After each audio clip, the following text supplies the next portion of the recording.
unyenyekevu. Tumeangalia juzi gharama aliyolipa Nuhu ya unyenyekevu mzito kuisimamisha safina ambayo Mungu aliyomwambia aweze kutengeneza, maana wanadamu wote wamemwacha Mungu, wamegeukia dhambi, wanaelekea dhambi, wanaitumikia dhambi. Mungu akamwambia, wewe napendezwa na wewe, napendezwa na moyo wako, napendezwa na wewe, maana mawazo yako unayowaza yana mwelekeo wa kumwelekea Mungu aliye hai.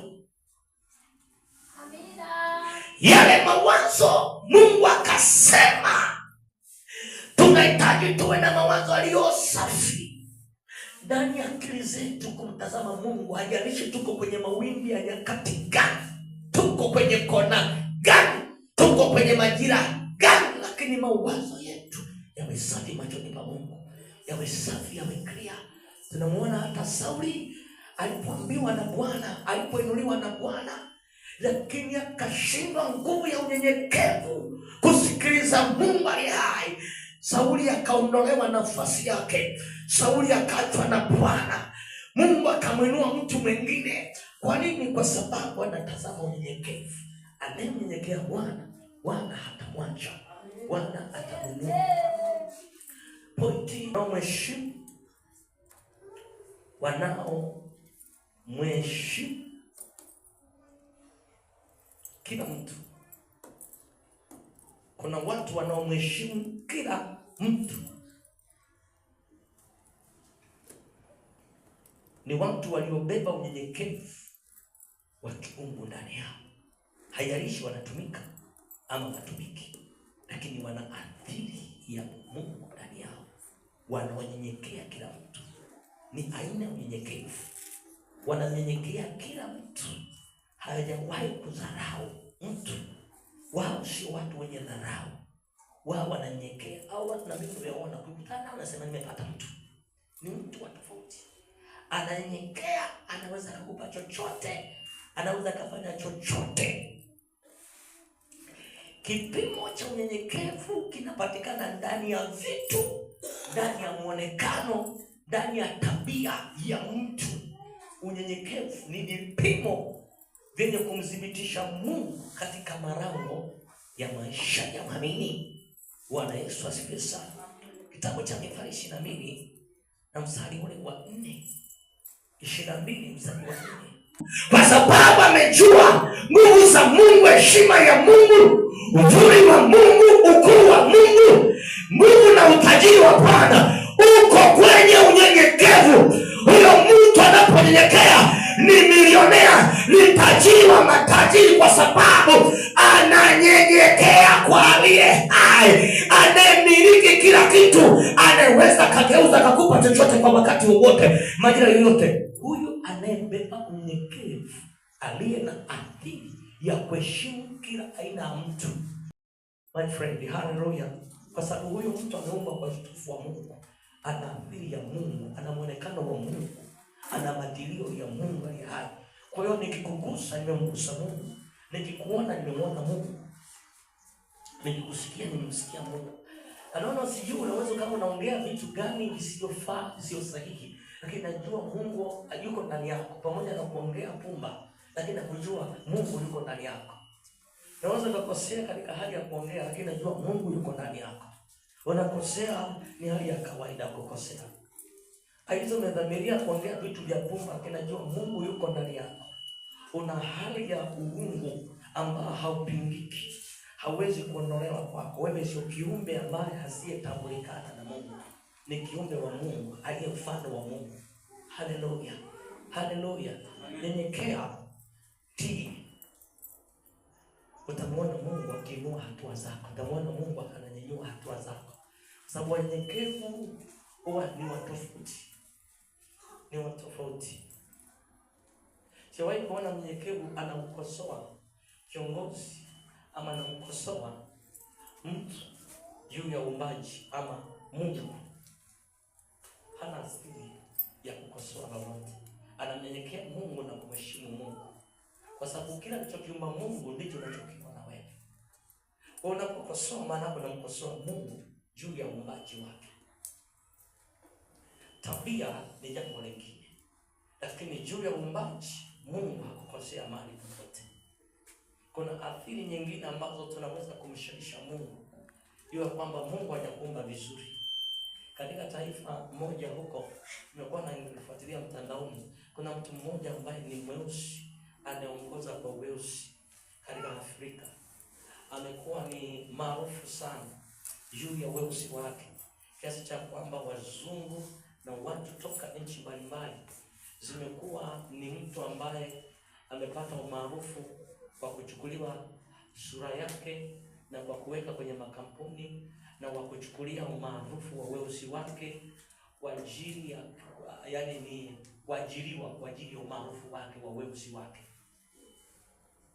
kwa kuwekewa katika mazingira mengi katika hali ya umaarufu wa weusi wake na ngozi yake. Kwa nini? Mungu hajawahi kuumba kitu ambacho kina upungufu. Hajawahi kutengeneza kitu kenye upungufu. Unapoona upungufu juu ya mtu, hiyo ni tatizo tu ambalo liko kama mtu anavyoumwa. Ni tatizo tu la kawaida. Kama mtu yuko namna fulani, ana ulemavu, lakini sio upungufu wa Mungu. Mungu hajaumba mtu aliye na upungufu. Nguvu ya unyenyekevu ya kumheshimu Mungu aliye ndani yako. Lakini mtu huyo mheshimu Mungu aliye hai kwenye maisha yako yote. Bwana Yesu asifiwe sana. Ikiwa umeheshimu Mungu tu kwenye hali ya kawaida, hii hali ya kawaida ya hali ya kawaida, sio ya kifedha, sio hali ya Mungu kuhitaji kitu kwako. Hali tu ya wewe kumpenda Mungu, kumheshimu wewe, kumsikiliza wewe. Mungu anachokusemesha tukitii. Maana Mungu yeye hajasita kusema na wewe wala kukutembelea wala kufanya vitu juu yako. Anakuwa mwadilifu sana kusimamia maisha yako, kuyatunza maisha yako. Kama Mungu hajaita kitu kwako, hajataka kitu kwako, katika hali ya kawaida ukashindwa kwa unyenyekevu, basi ujue kwamba hata Mungu akitaka kitu huwezi kumpa kitu kwako. Na hata ukimpa basi utamwona Mungu kama hauni, na Mungu ni kipofu. Unajua ni tusi na kumuonyesha Mungu kama ni kipofu. Kwa nini? Kwa sababu akitaka jicho lako moja ukampatia nusu jicho, maana yake ni kumuonyesha Mungu kwamba ni kipofu. Haoni kwamba unampa kitu ambacho ni nusu. Mwangalie aliyeweza kuambiwa huyu katika kitabu cha Matendo ya Mitume sura ya 5 mstari wa 1.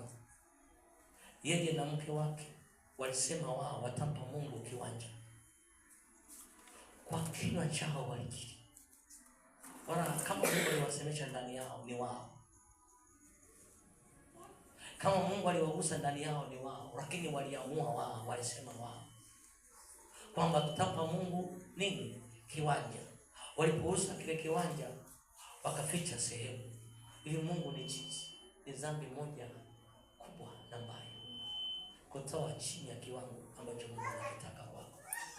Ni hatari kubwa. Bwana Yesu asifiwe. Chini ya kiwango maana yake kumwona Mungu yeye hana akili, yeye ni maskini. Ndio maana amekutaka wewe umtolee.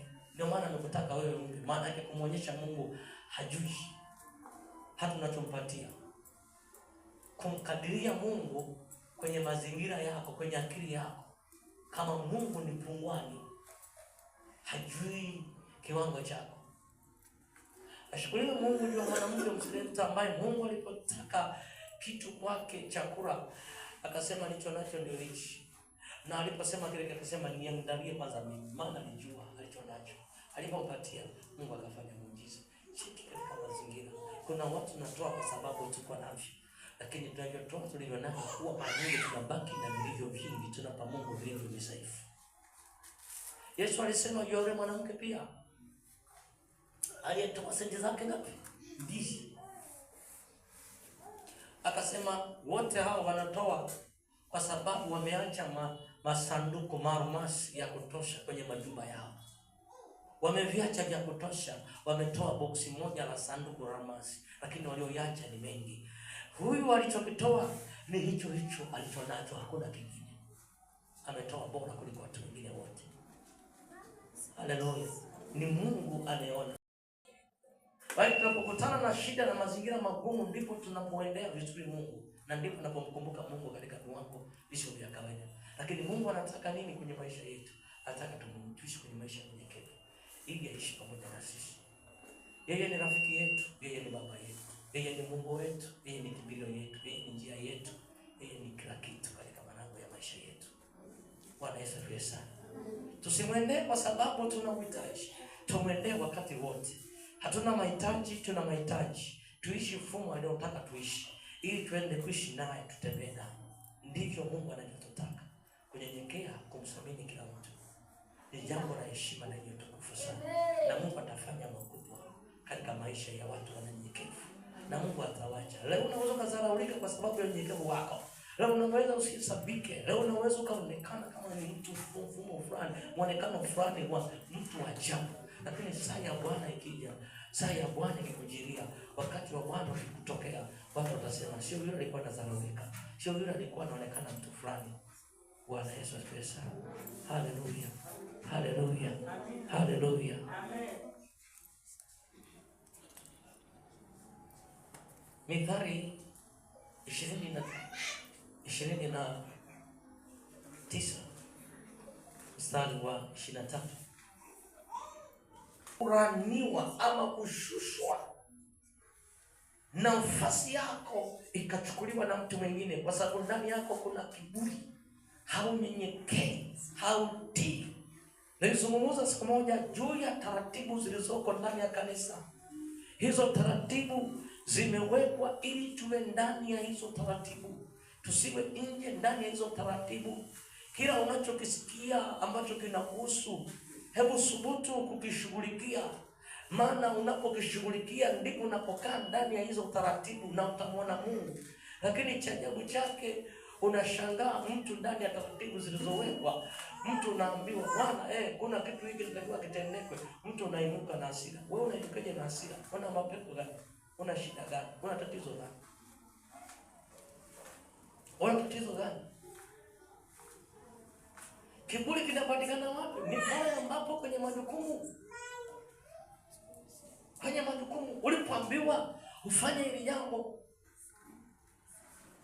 hili mtu ambaye hana uwezo anaweza kaambiwa jambo la kufanya. Unaweza kumwambia mtoto mdogo akapike chakula ambaye hajawahi kupika na hawezi kupika. Hawezi. Lakini yule ana uwezo wa kupika, ukimwambia akapike, maana yake utegemea atapika.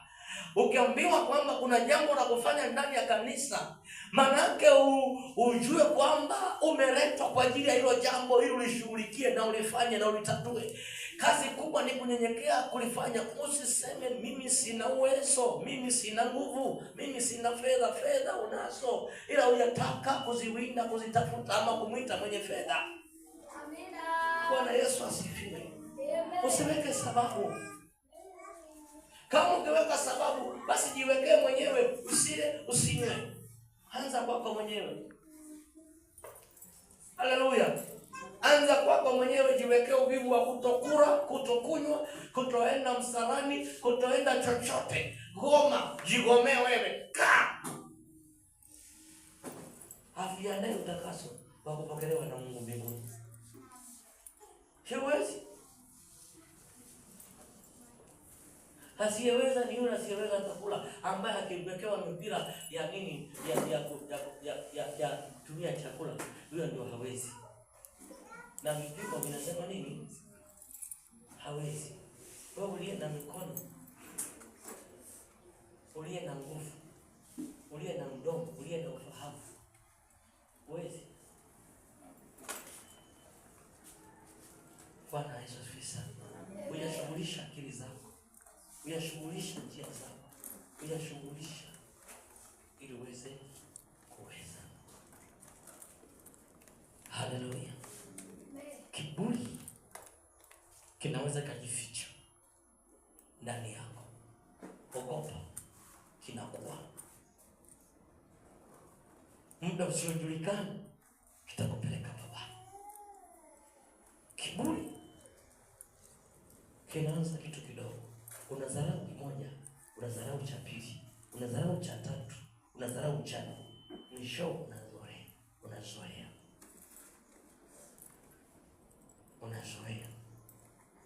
Likisema unataka paka wachungaji watoke mapofu. Nasema kweli ni Mungu anasema. Paka mchungaji kalia. Wewe ni Mungu kasema. Paka subiri. Kipimo kikijaa yatakao kutokea hakuna kusaidia. Wana asili gani ya upole na wana asili ya kumvumilia mtu. Wanamvumilia mtu, wana upole. Yote hii ni kwa sababu ya Yesu aliyokaa ndani yao. Ndio maana wako hivyo. Tuangalie kitabu kile cha Wakorintho wa pili. Wakorintho wa pili sura ya 11 mstari wa 7. Kumi kwa mwezi linafika ili alipe kodi. Akilipa kodi anakula nini?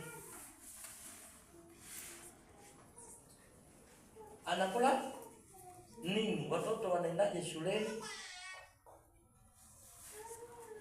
Kuna faida yote hiyo? Kuna faida yote na wahubiria? Akisema anairisha kazi hii, aiachane nayo, watu hawana faida. Acha katafute na mwenyewe bila watu. Kutakuwa na tatizo. Kutakuwa na tatizo. Tatizo wapi kweli? Mimi naona hakuna tatizo. Kwa sababu unakula, unakunywa. Huyo aliyoko mbele yako si anayesababisha. Anasababisha nani? Mungu aliye hai. Sitamuomba Mungu aliye hai. Ndio. Amina hapo. Hapa akisema kitu si ndio? Na Biblia inasema anapigwa nani? Mchungaji. Hapo anafanya nini? Ujue mazingira mengi ambayo hujawahi uwezo ukaambiwa hata uwezo kufanya. Ni mazingira hayo, lakini Paulo anasema na wahubiria bure. Je, kwa kuhubiria kwangu bure nimetenda dhambi kwa sababu sipati ujira wa aina yoyote?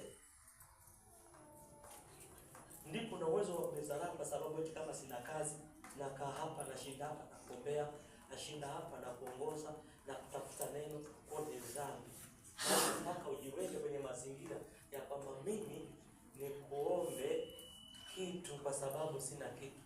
Neema haitakuja na itakuwa. Bwana Yesu sana. Ambacho ni msisa na Mungu ni mtu aliye na fedha, sitataka kumnyenyekea kwa ajili ya fedha zake. Ila nataka huyo mwenye fedha amnyenyekee Mungu aliye naye ili Mungu amwongeze fedha zake. Si ndio?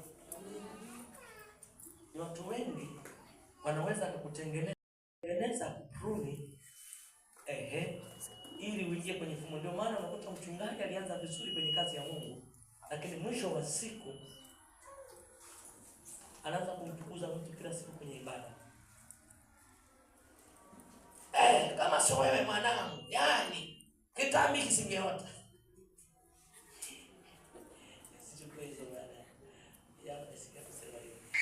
Anazo hana, ni chombo cha Mungu aliye hai. Kumbuka nafundisha nini? Unyenyekevu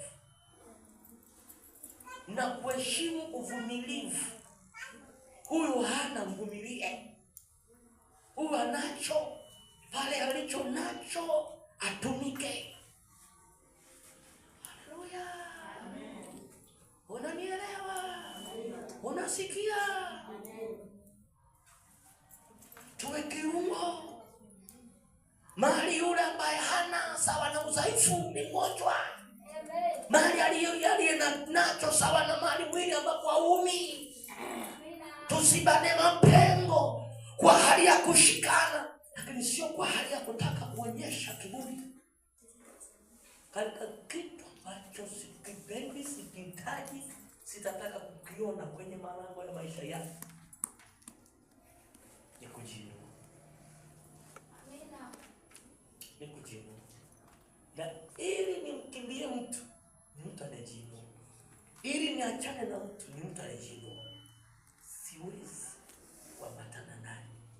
siwezi kushirikiana naye, siwezi kuwa karibu naye. Mtu anajiinua, naenda na mtu anayenyenyekea, naenda na mtu anayejishusha, naenda na mtu anayevumilia, ndio naenda naye. Bwana Yesu asifiwe sana. Haleluya, haleluya kanisa. Kwa hiyo Paulo anakizungumzia kitu ambacho ni hali yake ya maisha yake. Anapohubiri anapata nafasi ya kwenda kulima mashamba yake. Anapofundisha anapata kwenda kuandaa mazingira yake. Anapofanya 1, 2, 3 kwa ajili ya watu wake, anapofunga mifungo, hapati nafasi ya kwenda kuandaa mashamba, kuwaza mbegu, kuwaza mbolea, kuwaza mifugo, juu ya afya ya mifugo, juu ya lishe ndani ya mifugo. Hawazi hivyo vitu, anawaza juu ya hawa watu watalisikiaje neno la Mungu, watatokaje juu ya mazingira yale, watakaje juu ya nafasi zao, ili waweze kukaa sawa, ili waweze kufunguliwa, ili wawe na maadili na maelekezo ya Mungu aliye hai. Watatokaje? Ndicho anachokiwaza, ndicho kilichojaa. Bwana Yesu asifiwe. Haleluya, mtu wa Mungu. Kwa Efeso sura ya